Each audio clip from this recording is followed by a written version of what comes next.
Machiavellian is Illuminati, all through your body. The blows like a 12-gauge shot.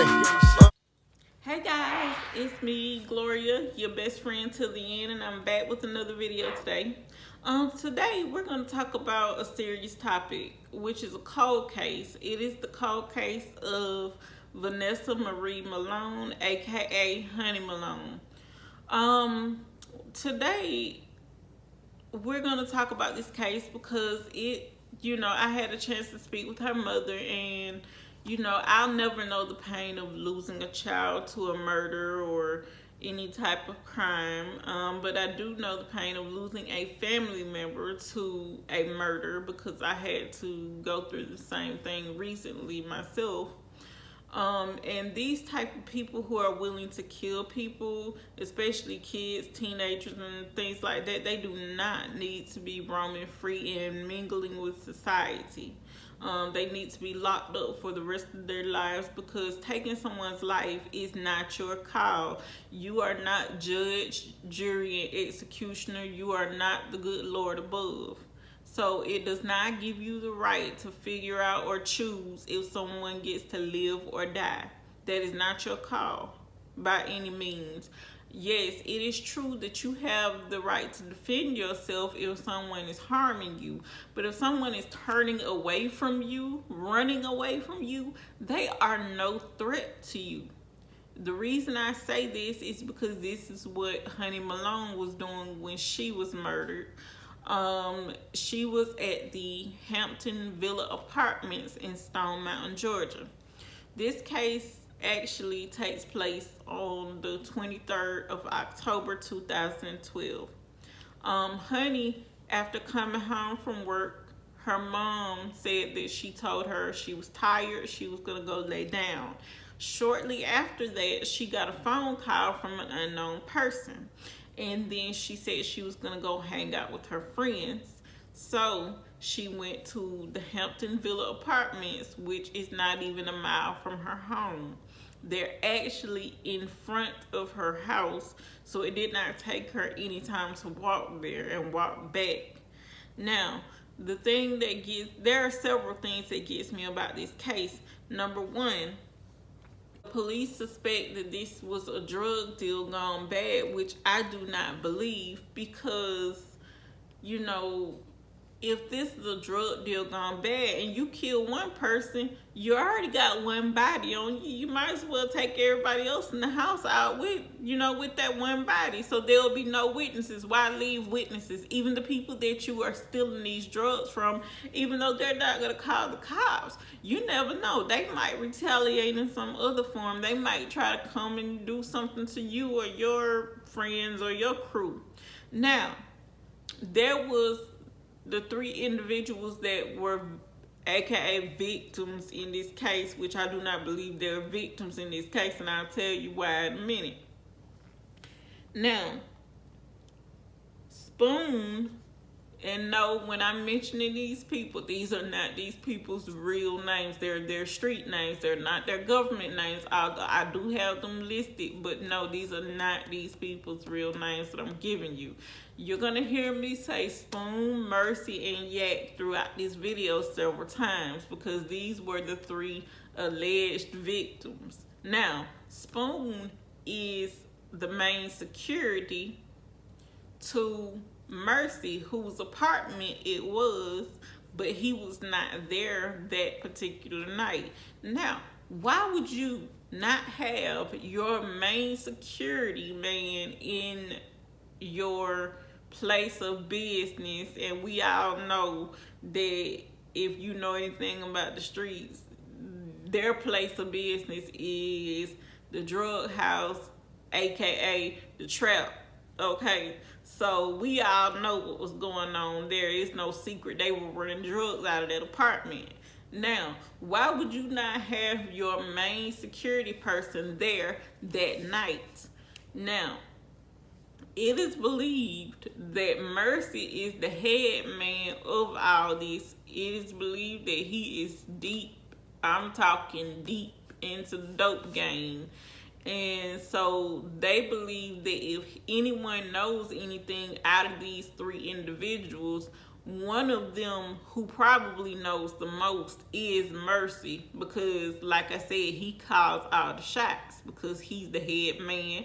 Spoon is the security, and Yak is probably the other security or either his partner. Now, another thing that really bothers me about this case is that the way Honey was shot, and that was as she walked in, she either saw something that led her to turn around and walk away, and the three individuals, Spoon, Mercy, and Yak, say that they heard her scream, and then they heard gunshots. Now, my problem with this is, if that child was turning to run away from whoever shot her, they shot her in the back, and then they proceeded to drag her all the way to the back of the house and throw her into a closet in that room on top of clothing, and then they shot her once more in the chest. Then it is said that, her mom, shortly after that, she thought she heard firecrackers, because as many people know, if you have people or kids that, have access to that kind of thing, they could let firecrackers off at any time of the year, although these are mostly supposed to be reserved for the 4th of July, when that's more common. So she thought she heard fireworks. So she didn't think anything of it. And then shortly after that, somebody knocked on her door, which is one of the individuals in this case, knocked on her door and said something had happened to Honey. Now, by this time, police and EMTs were already on the scene, and her mom was trying to get information, about her, saying,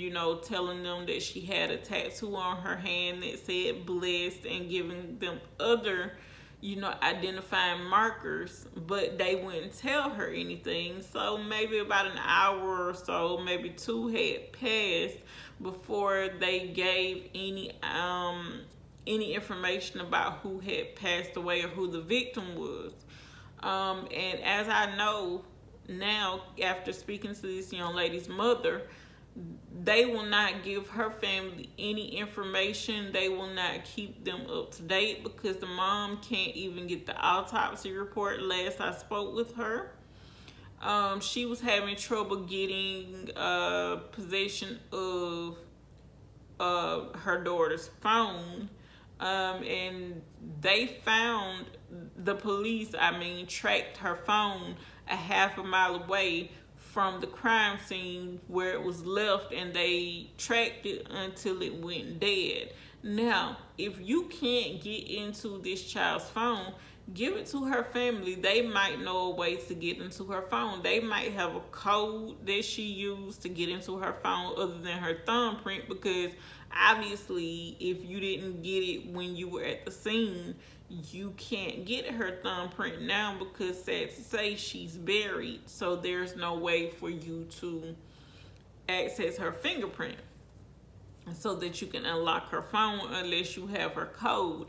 Now, she may have she may have set up a code on her phone, and her family may be able to figure it out and help you out in this case, so that y'all can know who her last phone call was to.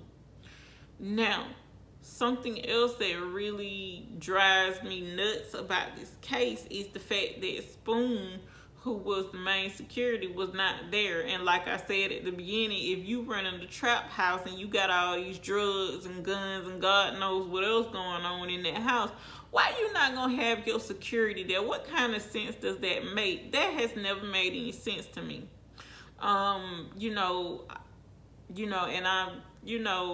I'm not the smartest person in the world, but there are some things I do know. If there are drugs and guns involved, you are going to have some type of security, some lookout man or something in that house, so that you can, quote unquote, be protected, or as protected as you think you are. Now, the other thing that drives me nuts about this case, I've read several articles on this case. One article says that there were 2 to 6 men dressed in all black. Another article says that there are 3 to 6 men dressed in all black. They supposedly kicked in the front door, and for whatever reason, whether it be a robbery gone bad or a drug deal gone bad, were there that night. They don't know if they were there to sell or buy a large quantity of drugs, or even steal the drugs, because hey, that's what could have happened. It could have been either of these. They don't know if anyone took any money or any drugs or anything from the scene of the crime, but it is said that one of the individuals in this case was seen being helped into a car by 2 people, because there was also some blood that was found at the scene of the crime that belonged to one of the men, not Honey. The blood didn't belong to Honey, the real victim in this case. It belonged to one of the men. We don't know if it belonged to one of the 3 to 6 men that kicked in the door, or if it belonged to one of the 3 occupants, Spoon, Mercy, or Yet. Well, it couldn't have belonged to Spoon because, as I said, he wasn't there that night. But we don't know if it belonged to Mercy or Yet. Now, this is my thing. I feel like Mercy had to know that he had some enemies, so he knew somebody was out to get him. Why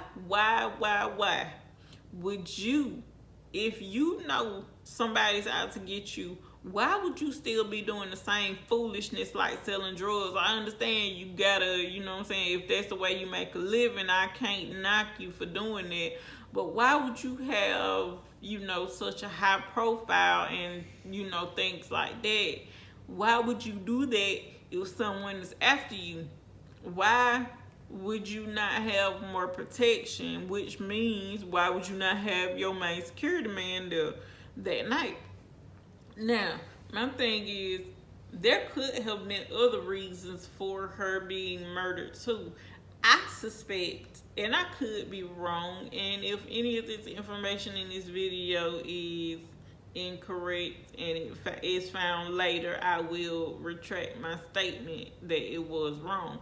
But my suspicions are that she was a drug runner for Mercy, and somehow some drugs got lost. He didn't get the total amount of money that he needed for his drugs. She couldn't make up the difference, even though she was working. She couldn't come up with the amount of money in the time limit that he gave her. And boom, she knew she was gonna, she knew her time was up. Things like that happen, you know what I'm saying? And in the streets, a lot of times people don't want to go to the police because they don't want to be seen as snitches, because as they say in the streets, snitches get stitches. And I'm pretty sure that if you selling drugs or running drugs for these people who are, you can't go to the police and say, hey, somebody finna kill me because they gave me 2 keys or whatever, and I couldn't come up, I came up short or whatever, blase. And I'm just gonna be real. When y'all watch this episode of Crime Watch Daily that they did on her, y'all will see that she was a very beautiful girl. So that they could have also, that's why I said that they could have been using her for a drug runner, because, who gonna see, what man gonna, even some women gonna see a pretty girl and, she's saying, hey, I got this for sale. And especially if you are a user or seller, you gonna say, hey, I know who she is, she pretty, blase. I'm gonna buy it from her,